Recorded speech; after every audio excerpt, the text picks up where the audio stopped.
কিসের বৌমা? কার বউয়ের কথা বলছো তুমি? এটা কি করছো তুমি? তুমি বুঝতে পারছো তুমি কি করছো? এই বিয়ের মানে কি? মানে আবার কি?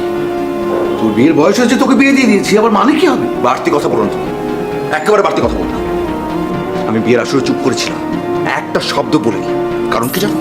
কারণ চাইনি সবার সামনে তুমি অপমান হও। তোমার মান সম্মানের কথা ভেবে আমি চুপ করেছিলাম, কিছুই বলিনি। এখনো কিছু বলিস না। এই মেয়েটা খুবই ভালো মেয়ে, সংসারই মেয়ে, আমার বন্ধুর মেয়ে। সংসার কি করে গুছিয়ে রাখতে হয় ভালো বোঝে। এই মেয়েকে তো হাতছাড়া করার প্রশ্নই আসে না।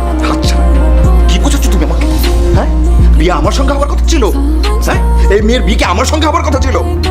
যেখানে অন্য কারোর সাথে বিয়ে হওয়ার কথা, সেখানে তুমি তোমার সন্তানকে বলে দিয়ে দিলে। একটাবারের জন্য তুমি আমার কথা ভাবলে না। এটা কি ধরনের সিদ্ধান্ত তোমার? আমি এই সিদ্ধান্তটা ভুল নিইনি। আমি কখনো কোনো ভুল সিদ্ধান্ত নেই না আকাশ। সারা জীবনের যত সিদ্ধান্ত আমি তোর ব্যাপারে নিয়েছি, সবগুলো তোর ভালোর জন্যই নিয়েছি। কিসের ভালো সিদ্ধান্ত? কিসের ভালো সিদ্ধান্ত এটা?